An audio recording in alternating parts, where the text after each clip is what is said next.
사무엘상 17장 45절에서 47절 말씀입니다. 봉독은 41절부터 49절까지 봉독하겠습니다. 41절 시작. 블레셋 사람이 방패든 사람을 앞세우고 다윗에게로 점점 가까이 나아가니라. 그 블레셋 사람이 둘러보다가 다윗을 보고 업신여기니 이는 그가 젊고 붉고 용모가 아름다움이라. 블레셋 사람이 다윗에게 이르되 네가 나를 개로 여기고 막대기를 가지고 내게로 나왔느냐 하고 그의 신들의 이름으로 다윗을 저주하고 그 블레셋 사람이 또 다윗에게 이르되 새들과 들짐승들에게 주리라 하는지라. 다윗이 블레셋 사람에게 이르되 너는 칼과 창과 단창으로 내게 나아오거니와 나는 만군의 여호와의 이름 곧 네가 모욕하는 이스라엘 군대의 하나님의 이름으로 내게 나아가노라. 내가 너를 쳐서 내 목을 베고 블레셋 군대의 시체를 오늘 공중의 새와 땅의 들짐승에게 주어 온 땅으로 이스라엘에 하나님이 계신 줄 알게 하겠고 또 여호와의 구원하심이 칼과 창에 있지 아니함을 이 무리에게 알게 하리라. 전쟁은 여호와께 속한 것인즉 그가 너희를 우리 손에 넘기시리라. 블레셋 사람이 일어나 다윗에게로 마주 가까이 올 때 다윗이 블레셋 사람을 향하여 빨리 달리며 손을 주머니에 넣어 돌을 가지고 물매로 던져 블레셋 사람의 이마를 치매 돌이 그의 이마에 박히니 땅에 엎드러지니라. 아멘. 예, 거기까지 각자가 3, 4분 정도 본 말씀 45절에서 47절을 중심으로 묵상하겠습니다. 네, 거기까지 보시겠습니다. 하나님은 이스라엘을 거룩하게 구별하시고 약속의 땅을 기업으로 주십니다. 하지만 자기 소견에 옳은 대로 행하면서 하나님을 버리고 다른 신들을 섬기게 되었죠. 거룩한 백성, 제사장 나라로 살아가도록 하나님께서는 그들을 징계하시면서 사사들을 또한 보내 구원해 내시며 다스리십니다. 바로 그러한 사사들이 다스리는 시대에도 그때에도 여전히 하나님은 온 세계를 향한 구원의 계획을 이어가시고 그것을 분명하게 보여주고 있는 책이 지난 룻기였습니다. 그러한 하나님의 다스리심에도 불구하고 이스라엘은 사람 왕을 요구하게 됩니다. 그리고 하나님께서 그들의 요구를 들어주시고 처음으로 초기 왕정 시대의 기록들을 다루고 있는 성경이 오늘 사무엘상의 내용입니다. 사무엘상은 원래는 사무엘상하가 한 권으로 되어 있는 책입니다. 그런데 분량이 너무 많으니까 이렇게 둘로 이렇게 상하로 좀 구분을 한 것으로 그렇게 이해를 하시면 돼요.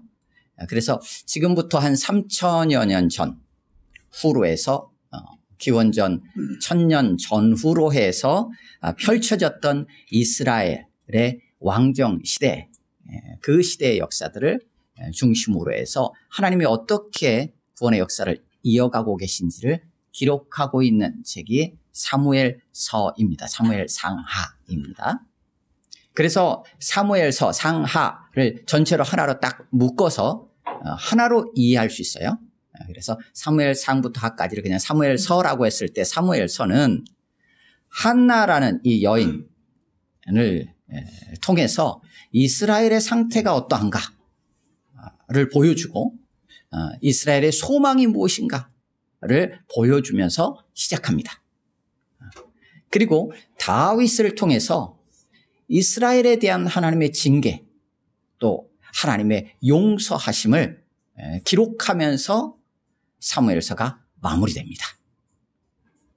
그 중에서 구분되어 있는 이 사무엘상은 사무엘의 출생을 통해서 하나님만이 소망이시다를 라는 것을 보여주면서 사무엘상이 시작합니다. 그리고 이스라엘이 요구한 왕 사울의 죽음을 통해서 왕정시대의 한계를 선명하게 드러내 보여주면서 사무엘상이 마무리됩니다. 그래서 사무엘 전체는 앞부분 그냥 큰 덩어리를 보면 사무엘상은 사울을 중심으로 다루는 것처럼 보이고 사무엘하는 다윗을 중심으로 해서 기록하고 있는 것처럼 보이긴 합니다. 조금 더 구분해 본다면 사무엘상 1장에서 7장까지는 사무엘의 출생 그리고 사무엘을 통해서 이스라엘을 다스리시는 하나님의 모습들을 그려주고 있습니다. 그리고 사무엘상 8장에서 15장까지는 사울이 왕으로 등극하고 그가 전쟁 가운데 하나님께 불순종하는 모습이 보여집니다. 그래서 사무엘상 16장부터 하나님께서 다윗을 세우면서 사무엘상 16장에서 31장까지 전체를 그냥 묶으면 다윗이 등장하고 사울에게 다윗이 쫓기는 그런 상황들이 이어져 갑니다. 그리고 사무엘 하는 그냥 전체로 보면 다윗이 왕으로 등극하고 다스리는 것과 관련된 기록의 내용들 이렇게 한번 이해해 볼 수 있습니다. 이제 사무엘상으로 우리가 집중해서 생각하면 사무엘상은 한나의 상태, 아까 사무엘서 전체가 한나의 상태를 통해 이스라엘의 상태를 보여주고 그리고 한나가 생명을 낳는 걸 통해서 이스라엘의 소망에 대한 것을 비추면서 시작한다고 했잖아요.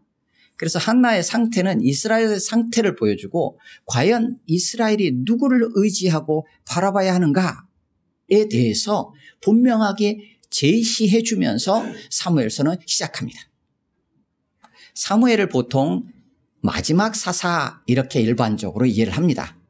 사무엘의 아들들이 이제 불려지기는 사사로 불려지긴 했지만 실제적인 사사 역할을 감당했던 인물은 사무엘로 우리가 이야기합니다. 그렇다면 여전히 사무엘상 시작 부분은 사사들이 치리하던 때하고 별반 다르지 않은 때예요. 왕이 등장하기 전이니까요. 바로 그러한 때 이스라엘의 상태가 어떠했는가? 그 상태가 한나의 불임이라는 걸 통해서 이스라엘이 지금 생명을 낳지 못하는 상태의 모습이라는 것을 보여줍니다. 그리고 그 한나가 어떻게 합니까? 그 상태에서 다른 걸 의지하지 않고 하나님을 붙잡습니다. 그렇다면 소망 없는 이스라엘, 생명을 잃은 이스라엘, 그들이 의지하고 붙잡아야 될 대상이 누구라는 걸 엿보게 됩니까? 하나님이라는 것을 한나의 하나님을 향한 간구를 통해서 우리가 한번 엿보게 됩니다. 그리고 한나가 임신을 하게 되죠. 어떻게 임신하게 되느냐? 여호와께서 그에게 임신하게 하심으로 그가 임신하고 아들을 낳게 됩니다. 이스라엘이 살 길은 이스라엘이 그 상태 속에서 하나님을 붙잡고 하나님을 바라봄으로 인해서 하나님께서 그들을 살리실 때 살아날 수 있는 거였어요. 그것을 통해서 보여주게 되죠. 상황이 어떠하든지 간에 어떤 상황이 있든지 간에 우리는 여전히 하나님의 다스리심 아래 하나님의 주권 아래 있다라는 것을 우리가 놓치지 않는 것이 필요해요. 그래서 그것을 기억하고 다시금 하나님께 돌아가야 한다라는 것을 사실상 사무엘상 시작하면서 한나의 삶을 통해서 보여줍니다.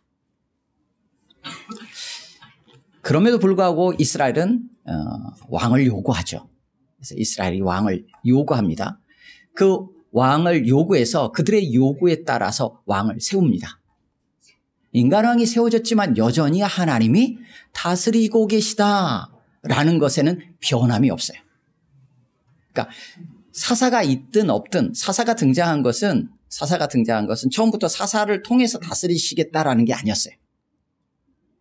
하나님 다스리시고 계신데 이스라엘이 하나님을 자꾸 떠나니까 주변 족속을 통해서 하나님이 그들을 징계하시고 하나님이 다스리고 계시다라는 것을 그들로 다시금 생각나게 하십니다. 그러니까 부르짖게 되고 그때 하나님이 사사를 보내서 구원해 내심으로 그들을 다스렸던 거예요. 그런데 사사들이 이제 사라지고 사사들이 이제 죽고 나면 다시 또 돌아가는 모습들이 있었어요. 그런데 이스라엘이 주변 족속을 보니까 왕이 있는 거예요. 여기서 이제 지금부터 왕이라고 하면 그냥 일반적으로 사람 왕을 지칭하는 걸로 이해를 하면 될 것 같아요. 왕이 있는 걸 보는 거예요. 그래서 왕을 중심으로 그들이 조직적으로 뭉쳐서 뭔가 전쟁을 치러 나가는 모습들이 이스라엘이 그것을 보게 되는 거예요.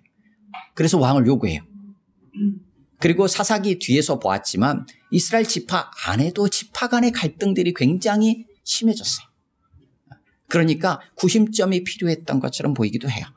그래서 주변에 있는 족속들의 왕이 세워진 모습과 자체 내부적으로도 뭔가 갈등들이 있는 것들을 해결하기 위해서 왕을 요구합니다. 그럼에도 불구하고 여전히 이스라엘을 다스리시는 분은 누구신가? 하나님이시다 라는 것을 드러냅니다. 그래서 사울이 왕으로 세워지지만 사울이 어떻게 왕으로서의 역할을 감당하게 되느냐? 하나님의 영, 여호와의 영이 그에게 감동하고 여호와의 영이 그에게 임함으로 사울이 왕으로서 제대로 된 역할을 감당하게 됩니다. 그 얘기는 무엇이냐면 하나님의 영이 그에게 임하여 그로 하여금 하나님의 뜻을 따르고 하나님의 다스리심을 받도록 하셨다는 얘기예요. 그러면 그게 문제가 생기는 때는 언제겠습니까? 사울이 하나님의 다스리심을 거부하는 거예요. 하나님의 말씀을 저버리는 것입니다. 하나님의 영을 인도하심을 따르지 않는 거예요. 그때 문제가 생겨요. 사울이 계속 그러기 시작합니다. 그러면서 어떤 일이 벌어집니까? 여호와의 영이 사울에게서 떠났다라는 상황이 펼쳐집니다. 그러면서 하나님은 사무엘을 통해 다윗이라는 그 중심이 하나님 마음에 합한 다윗을 왕으로 세우게 됩니다. 다윗은 그러면 어떻게 왕으로서 역할을 감당해 나가게 될까? 사무엘상은 그 준비 과정이고 사무엘하는 실제로 다윗이 왕으로서 통치해가는 기간에 대한 기록이 있습니다. 그래서 사무엘상 전체를 통해서 계속적으로 반복적으로 다윗에게 나타나는 건 뭐냐면 여호와의 영이 그에게 크게 감동했다. 여호와께서 그와 함께 하셨다. 여호와의 영이 그에게 임하였다. 라는 것을 계속 반복적으로 기록합니다. 다시 말하면 사울이든 다윗이든 혹은 그가 사사이든 혹은 이 시대들을 살아가는 우리 교회 성도이든 다 하나님의 영 성령이 임하셔서 성령의 인도하심을 따라 하나님의 다스리심을 받으며 살아갈 때에 그가 왕이든 혹은 우리의 삶에 맡겨진 자리에서 어떤 역할이든 삶의 자리든 합당하게 감당해 나갈 수 있다는 것입니다. 모두가 다 하나님의 다스리심 아래 있다는 것을 여전히 사무엘상을 통해서 보여줍니다. 사무엘상에도 계속적으로 전쟁이 등장합니다. 싸움이라는 걸 통해서 하나님이 다스리고 계시고 하나님이 싸우시고 계시다는 것을 보여줍니다. 그럼에도 불구하고 두 가지 전쟁으로 구분해서 이해해 볼 수 있어요. 하나는 왕의 전쟁입니다. 이스라엘이 그래서 왕을 요구했죠. 주변 족속들을 보니까 왕의 전쟁이에요. 왕이 딱 등장을 해가지고 그 왕이 힘을 발휘하면서 왕이 세운 자를 통하여서 전쟁의 앞에 1대1로 대결을 붙이고 거기서 승리하면 기세가 올라가고 그 기세로 전쟁을 이기고 나가는 어떤 그런 구도였어요. 그 왕의 전쟁. 그러기에 왕의 외모가 중요했습니다. 외모, 그의 외향이 중요했어요. 그래서 사울은 다른 이들보다 머리 하나는 크다 할 정도로 좀 건장했어요. 힘이 있어 보였고 물론 처음에는 굉장히 소심해 보였던 인물이긴 해요. 오늘 본문에 등장하는 골리앗도 장대한 족속이에요. 뭐 대체적으로 키가 한 3m 가까이 되는 장수야 전사였다라고 보통 얘기를 합니다. 그럴 정도로 장대한 족속이에요. 그러니까 그런 인물들 통해서 겉으로 보이는 외모와 겉으로 나타난 어떤 무기들을 가지고 그리고 싸우는 왕의 전쟁이었어요. 그게 하나의 부류였어요. 사울은 처음에는 그러지 않은 것처럼 보였지만 점점 시간이 지나면서 자기 싸움을 하기 시작해요. 왕의 전쟁을 하기 시작합니다. 그러면 상대도 왕의 전쟁을 하고 나도 왕의 전쟁을 하면 어떤 일이 벌어지겠어요? 겉으로 나타난 것에 따라서 좌지우지 되겠죠. 그러니까 오늘 본문에 등장하는 골리앗이라는 장대한 족속이 나타나니까 비교했을 때 우리가 감당할 수 없는 거예요. 그러니까 이스라엘 전체가 다 쭈그러들어 있는 거예요. 또 하나의 전쟁은 무엇이냐? 거룩한 전쟁. 그것은 여호수아 때부터 계속 나타났던 거예요. 거룩한 전쟁은 무엇을 의미하느냐? 하나님께서 주도하시고 하나님이 함께 하시며 하나님이 싸우시는 전쟁이에요. 그런데 이스라엘을 사용하셔서 싸우시는 전쟁이죠. 그래서 하나님께서 전쟁을 사용하시는 거예요. 사람이 막 전쟁을 막 만들어 놓고 있는데 하나님께서 수습하는 분이 아니라 하나님께서 하나님의 뜻을 따라서 그 전쟁 전체를 시작도 끝도 과정도 주관하시는 전쟁. 그게 거룩한 전쟁이에요. 그 거룩한 전쟁을 싸우게 되면 상대는 왕의 전쟁을 해요. 우리는 거룩한 전쟁을 해요. 그러면 무엇을 가지고 비교가 될까요? 저들은 오늘 본문에 등장하는 칼, 창, 단창을 들고 장대한 키를 가지고 잘 훈련된 전사의 모습으로 다가올 거 아니에요. 그럼 우리는 뭘 가지고 따져야 돼요?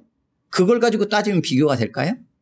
안 되죠. 거룩한 전쟁을 싸운다면 우리와 함께 하신 하나님을 의지하고 나가야 되는 거예요. 그래야 싸워나갈 수 있는 거예요. 그것이 그래서 그 모습들, 그 두 전쟁의 모습이 사무엘상에 같이 나타나고 어떤 싸움을 싸우느냐에 따라서 왕으로서 제대로 역할을 하고 있는지가 구분되어지는 모습으로 등장합니다. 우리는 어떤 싸움을 경주하고 있는가 돌아보게 됩니다.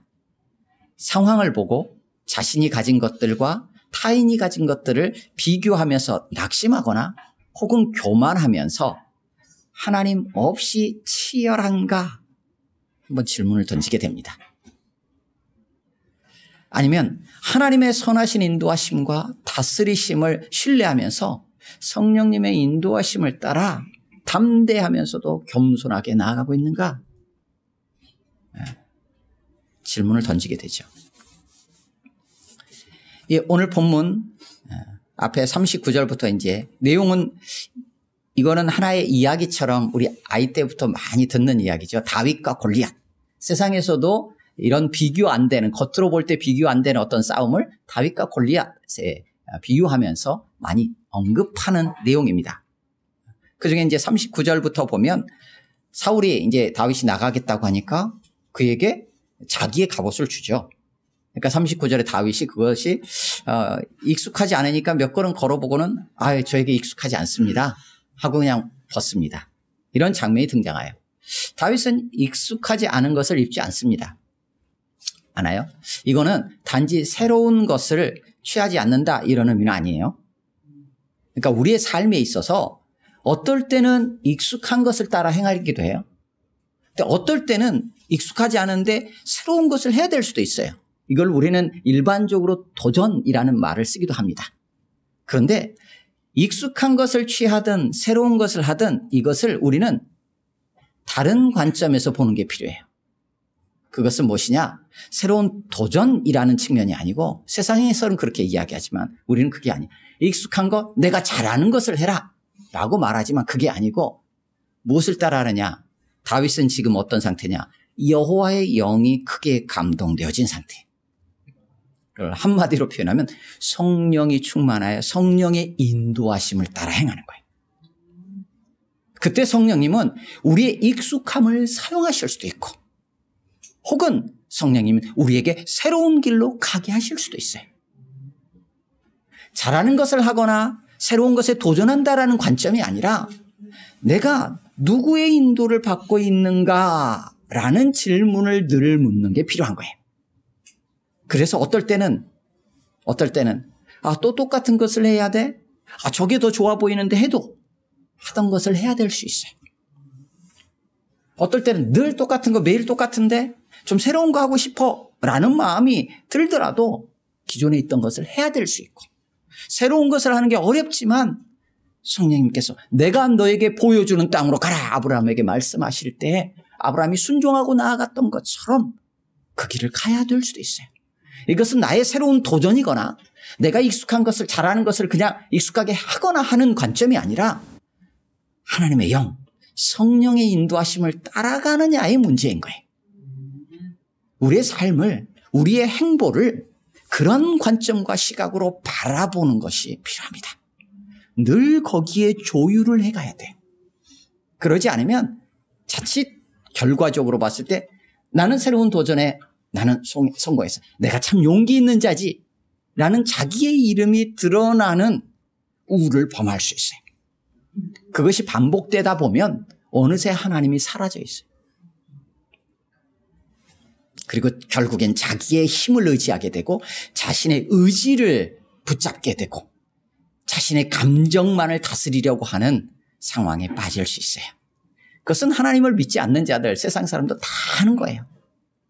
세상 사람들은 오히려 그렇게 해야만 돼요. 아니면 버틸 수가 없거든요. 근데 우리는 그렇지 않아요. 그거를 붙잡으면 오히려 우리는 무너져요. 우리는 하나님을 붙잡아야 돼요. 하나님께 민감해야 돼요. 하나님이 뭐라 말씀하시는지, 성령님이 내 안에서 어떻게 이끄시는지 여기에 우리의 초점을 맞추는 게 필요해요. 그래서 필요하기에 익숙함을 취할 수도 있고 버릴 수도 있는 거예요.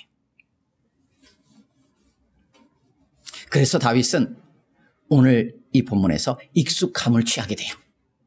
그래서 가장 익숙한 물매, 돌멩이 그것을 가지고 막대기를 가지고 골리앗이라는 전사 앞에 가는 거예요. 새로운 게 필요해 보이는 시점이에요. 그래서 사울이 갑옷을 줬던 거예요. 있는 거 가지고는 안 될 것 같았어요. 하지만 하나님은 그렇지 않아요. 다윗의 중심은 그 하나님께 연결되어 있었어요.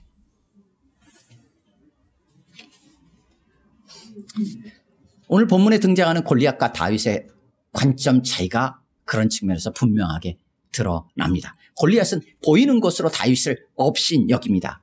그래서 오늘 본문에서도 골리앗은 블레셋 사람 골리앗이라고 돼 있죠. 그런 다윗의 모습을 보니까 아유 용모가 참 붉고 아름다워 보여. 어떻게 보면 그냥 앳돼 보일 수도 있고 물론 초등학생 수준은 아니에요. 초등학생 수준의 키와 이런 상태인데 사울이 자기 갑옷을 줬다고 그러면 사울은 정상이 아니죠. 그렇죠? 그렇기 때문에 다윗은 적어도 20 전후로 한 좀 어느 정도는 그래도 몸은 그래도 다 자란 상태라고 볼 수 있어요.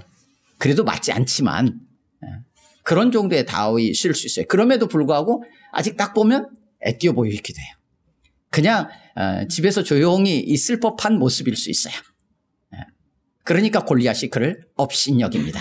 업신여겨. 그래가지고 업신여기면서 자신들의 신으로 다윗도 저주합니다. 그리고 내가 너를 공중의 새들과 들짐승 밥으로 줄 거야. 하고 하면서 조롱하죠. 이것은 왜 그러냐? 골리앗이 볼 때 자기의 장대함과 전사로서 훈련되어지고 실전 전쟁에 싸웠던 그 모든 자기의 전투력 그리고 칼창, 단창 이것들은 그냥 무게만 해도 엄청난 무게를 가지고 있었던 것들이 그거하고 다윗이 들고 있었던 막대기, 돌멩이 비교가 되겠어요? 골리앗의 관점은 거기에 있었어요. 이스라엘은 어땠습니까? 이스라엘도 똑같았어요. 사울은 어땠어요? 사울도 똑같았어요. 그러니까 골리앗의 그 모습 앞에서 자신들의 초라해 보이는 모습이 비교가 딱 되는 순간 낙심과 좌절 속에 골리앗이 40일 동안 계속 나와가지고 나와봐 하고 있는데도 아무것도 못하고 있었던 거예요. 그런데 다윗, 전쟁의 경험이 전혀 없었던 다윗이 딱 왔는데 다윗은 어떤 관점이에요? 그거를 전혀 개의치 않아요. 그래서 우리는 세상 속에서 살아가요. 삶을 살아갈 때 세상에 다른 용어로 하는 것보다는 그냥 이 용어가 가장 피부에 와닿을 것 같아서 그냥 사용할게요. 세상에서 스펙이라고 하는 것. 그것을 붙잡고 딱 달려오고 그 속에서 치열하게 경쟁하며 살아가는 그 구도 속에서 동일하게 그 스펙이라는 걸 붙잡고 나가게 되면 어떻게 돼요? 늘 우울해질 수밖에 없고 늘 그 안에서 압박을 받을 수밖에 없고 늘 비교하며 좌절하고 낙심할 수밖에 없게 돼요. 왜냐하면 항상 비교했던 대상이 있는데 거기보다 좀 나은가 싶으면 훨씬 더 나은 사람들이 수두룩하게 많거든요. 우리의 시선은 그거에 절대로 머물러서는 안 돼요. 눈이 거기로 딱 보였다가도 어떻게 해야 돼요? 거기서 눈을 돌려야 돼요. 어디로요? 하나님께로. 우리가 살아가는 이 삶은 이 전쟁도 거룩한 전쟁임과 동시에 우리가 살아가는 삶도 거룩한 삶이에요. 거룩한 삶의 거룩한 영적 전쟁의 삶을 살아가고 있는 거예요. 그래서 보이는 무기를 가지고 싸우는 게 아니에요.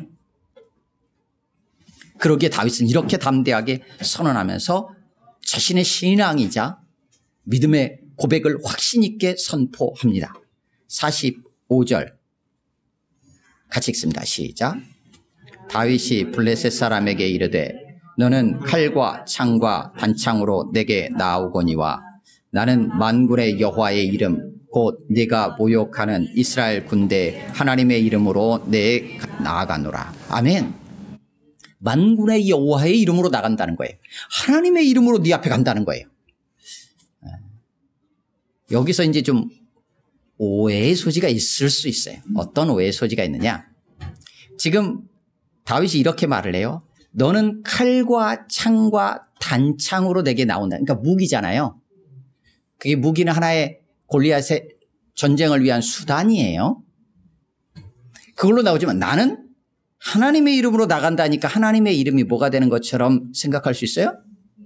수단 무기가 되는 것처럼 생각할 수 있어요. 그냥 그렇게 읽으시면 문제가 생길 수 있어요. 그런 차원을 읽으면 안 되고요. 다윗은 하나님의 이름을 자신의 도구나 수단 삼아서 전쟁을 위한 수단으로 지금 여기서 언급하고 있는 게 아니에요. 수단이 아니에요. 왜냐?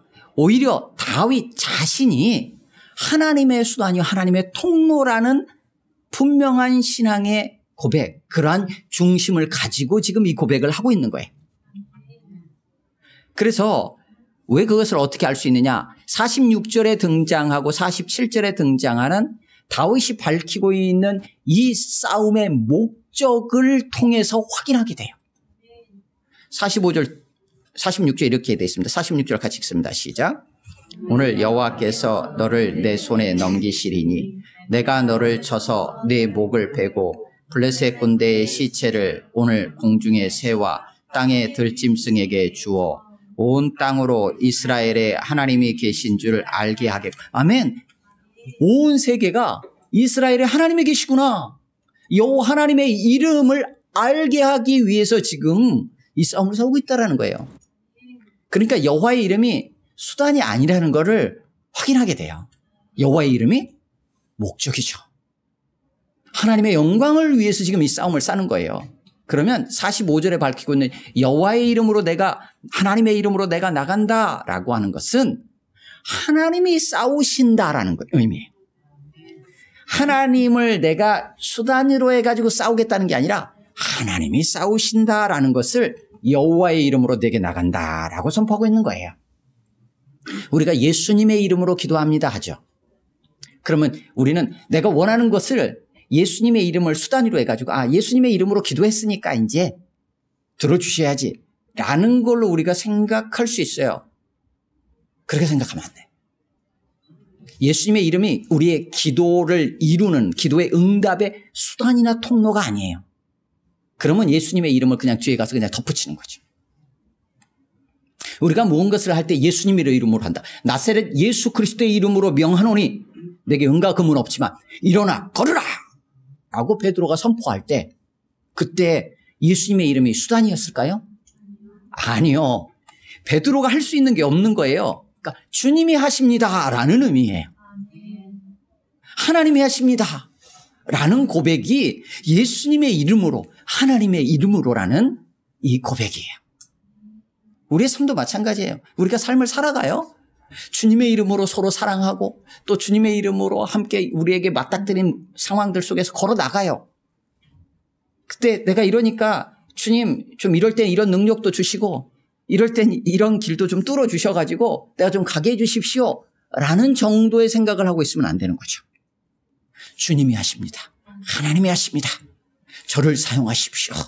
그래서 주님의 이름이 높임 받기를 원합니다. 온 땅에 하나님의 계심을 알게 되기를 원합니다. 이런 고백이 있는 거죠. 47절에서도 동일하게 한 번 더 다른 각도에서 다시 한번 선언합니다. 47절 읽습니다. 시작. 또 여호와의 구원하심이 칼과 창에 있지 아니함을 이 무리에게 알게 하리라. 전쟁은 여호와께 속한 것인지 그가 너희를 우리 손에 넘기시리라. 아멘. 47절도 여호와의 구원하심이 칼과 창에 있지 않다라는 것을 알게 하려고 한다는 거예요. 여호와의 이름이 수단이 아니에요. 주님이 구원하신다라는 거예요. 주님이. 그러니까 칼과 창인을 수단으로 삼고 그냥 달려드는 정도에서는 하나님을 상대할 수 없는 거예요. 이런 신앙 고백과 이런 관점으로 다윗은 지금 골리앗을 바라보고 있는 거예요. 그러면서 다시 한번 확인합니다. 46절 앞에서도 여호와께서 너를 내 손에 넘기신다 라고 선언했는데 47절 마지막에서도 이렇게 선언합니다. 그가 너희를 우리 손에 넘기시리라. 왜요? 전쟁은 여호와께 속한 것이기 때문에. 전쟁의 주관자, 주권자, 주치가 하나님이시라는 거룩한 전쟁이라는 이 고백을 다윗은 하고 있는 거예요. 우리의 삶도 마찬가지예요. 우리의 삶도 동일하다면 거룩한 삶을 정말 내가 살아가는 자라면 거룩한 백성으로서 하나님이 허락하신 삶의 자리에서 거룩한 삶을 살아간다라고 한다면 다윗과 동일한 고백이 우리 가운데도 필요한 거예요. 이러한 관점으로 우리의 삶의 자리를 바라보고 경주해 가는 게 필요하다는 거예요. 이스라엘은 자기 눈에 좋은 대로 행하다가 결국 하나님이 아닌 보이는 왕을 요구하고 그를 의지하게 됩니다. 하나님은 그들의 요구대로 사울을 왕으로 세우십니다. 하지만 그럼에도 불구하고 여호와의 영이 그에게 임하면서 그와 함께 하시고 하나님께서 다스리시는 거예요. 하지만 하나님을 버리고 하나님의 말씀을 떠나 하나님의 말씀이 아닌 사람들의 시선을 따라서 사울이 행하기 시작합니다. 그러자 하나님의 영도 사울에게서 떠납니다. 그러면서 이스라엘은 블레셋의 전사 앞에서 너무나 무기력한 모습으로 낙심하고 좌절해 있습니다. 그 와중에도 하나님만을 의지하고 하나님의 관점으로 거룩한 전쟁 앞에 담대히 서는 이 다윗, 그를 통해서 하나님은 하나님의 나라를 계속해서 이어가십니다.